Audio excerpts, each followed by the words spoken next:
Hey Tricksters, welcome back to the channel. Today I'm going to be talking to you about Agent Intercept. I'm going to give you what I think is good, what I think is bad, tell you whether or not I recommend it. Make sure you hit the subscribe button if you like Switch gaming content, and let's jump right into the discussion.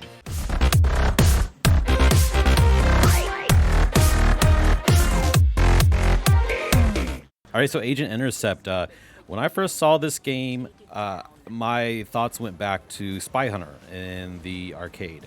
If you're not familiar with Spy Hunter, it is an old arcade game with a top-down view, and you are this spy driving a car that very much feels like it's out of like Knight Rider or something like that, but it's got machine guns on the front, and you're chasing down the baddies and shooting them down, and the car would also transform into a boat when you would hit water sections. Really simple, great fun little arcade game, one I pumped a lot of quarters into when I was little. So naturally, when I saw Agent Intercept, I thought, oh man, this is going to be right up my alley. It's going to be bombastic. It's going to be super fun, super fast. So I was really, really excited to try Agent Intercept. I actually initially filmed this as a sort of first look, quick look thing where I was actually playing it live. But it became very evident to me in the middle of my quick look that I was not going to be publishing that video because I, at least at first, was really not having a good time with this game. But fortunately, I shelved that video, and I went back and played some more of this game for a while on my own, not on camera. This game is a really good example of why you need to have the correct expectations going into a game. And some of that is on me, but some of that is on the way that the marketing will make a game look. But I am glad I went back and played some more, so let's jump into the meat and potatoes of this discussion and start dissecting this game. All right, so the first thing that really grabs you in this game is the visual style. I really like the visual style of this game. It really definitely has what you would call a sort of mobile game look to it, but that's understandable because it actually did start out as an Apple arcade game. I know some people are really down on that sort of look, but I'm okay with it because, first of all, I know when I see a game like this, that it's going to run pretty well on the Switch, and I don't have to worry about performance issues, and that is very true with this game. There are no performance issues. It runs buttery smooth, and it looks pretty darn good the whole time. It also has some pretty decent sound work. There's actually voice acting throughout the whole game, and it's really over the top and silly, but it at least sells you on the story a little bit, even though the story is sort of paper thin, and you're not really going to care that much about it. At least the voice acting does heighten the excitement a bit. So overall, the visual presentation and the audio presentation are really good.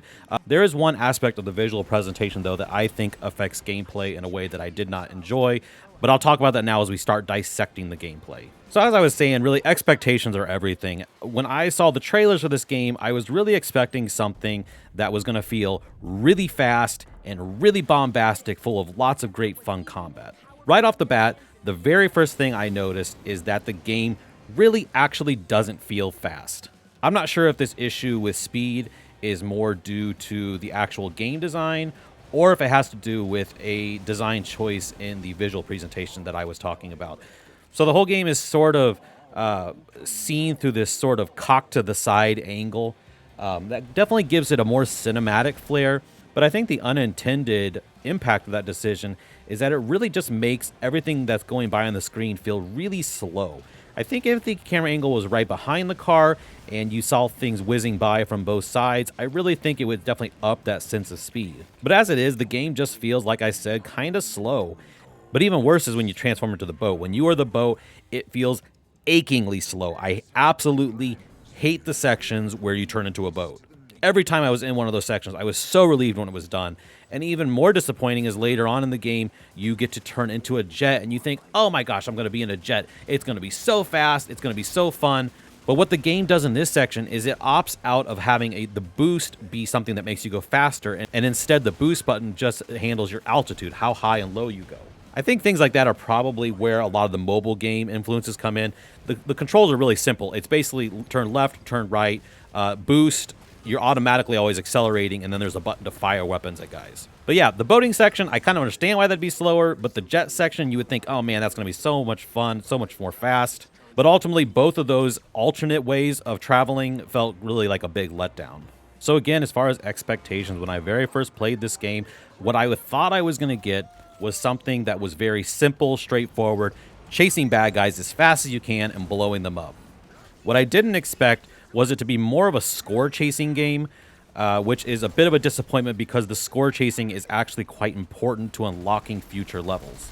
So what I mean about the score chasing is all along the tracks, you're going to find these little circles with different point values laid out, and that sort of pushes you to navigate the roads in a certain way. Drifting is really fun, so there are sections where you'll see a bunch of them laid out in a drift formation, so you drift through. That part of the gameplay is really fun, actually. I really enjoyed the drifting, and it does feel like it rewards you with having those point markers where they are during those sections. But overall, I really actually dislike the whole score chasing point mechanic. This game actually, it made me think about when I was probably like junior high aged and I went and rented Superman 64 for the first time. And I want to be really clear up front about this analogy that this game is not like Superman 64. That is one of the worst games ever made. That's not what I'm saying. However, you know, when you were a kid and you saw that there was a Superman 64 game on the N64, your natural expectations were that you were going to fly around freely, you were going to beat guys up, you were going to save people, and it was just going to be amazing, awesome. And if you're not familiar with that game, basically it throws you into the game, and right away the very first thing you do is you have to fly through the air and fly through rings, and if you miss the rings, it starts over. It has to be one of the biggest letdowns in gaming history. I mean, you go into it thinking you're going to just have this crazy fun time as Superman, and it autopilot sort of forces you along this path. And that's a big problem with this game. I would say that a lot of Agent Intercept feels like it's on autopilot. You have a very narrow road you're moving along. There's really no choices in which way to go. You're just always going along this path, and the only real choice is weaving in and out to hit those score markers. But again, it's not a choice because you need to hit a certain score to unlock these sort of victory points that you get as you play a course to eventually unlock the boss in a chapter. So not only is it on autopilot, like I'm saying, but even within that autopilot, you really are funneled down a very specific path. So like I said, when I first tried this game, since I wasn't expecting that, I kind of hated it. Going back into it with expecting the score chasing, it became more forgivable. It became something that I didn't really mind as much. Again, it is all about expectations, and that's my point of this review, if you want to call it a review, is to give you the appropriate expectations if you decide to purchase this game. I would describe the combat at best at okay. One of the first weapons that you're going to be using are missiles. And again, just like the driving, the missiles are very much on autopilot. If you're close enough, the game will automatically lock on enemies, and you just tap the button, and it will shoot the missiles at them. There's also a laser and a machine gun that I've experienced so far. The laser, it doesn't work so much on autopilot. You just need to be lined up, and it will shoot straight at the enemy and any other enemies that are right in front of it. So it's a pretty satisfying weapon. Really, the best weapon, though, is the simple machine gun, because unlike the other two weapons, there really is no auto lock for this one. So it does feel like you actually want to point your car in a way to take down the enemies. And what's really fun is if you're drifting by an enemy, then you could sort of be drifting and also shooting right into the side of the enemy at the same time. This game has little flashes of brilliance, of really fun little moments of gameplay. It just gets so bogged down by all the autopilot, by the awful boat sections, by the really disappointing airplane section. And like I said, you have to unlock enough points to play the boss stage, which is so unfortunate because inevitably you're going to have to end up replaying some levels just to get to the boss stage. And I hate that. I hate that if you're going to let me pass the stage, you're going to let me complete it, make that enough to get to the boss. It's fine if you want to have points for maybe extra unlocks or maybe achievements or something like that. That's fine. That's great. I understand that. But if you're going to gate the boss for each chapter behind getting enough points, just don't let me pass the levels if I haven't reached the goal. It's such a big tease to get to that final boss stage, and it's locked behind not having enough points met. All right, so just to sort of finish this out, I don't really use review scores, but I think if I were to start scoring games, I think officially I would go with basically either it would be a must-buy, wait for a sale, wait for a deep sale, or never touch. I would put Agent Intercept somewhere between wait for a sale and wait for a deep discount. The game is launched at a price of $19.99. I just think that's way too much for what you get here.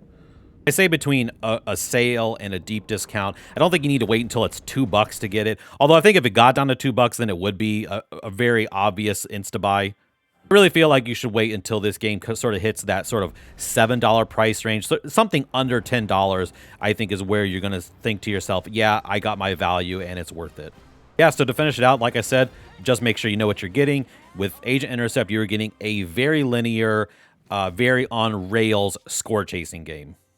And if you're okay with that, you're going to like Agent Intercept, so you should definitely try it out.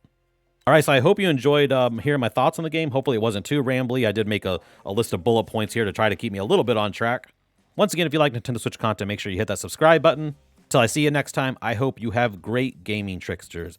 All right, peace out, bros. This tech looks unstable. I'll keep decoding. Autonomous directive. Destroy agent. No more running.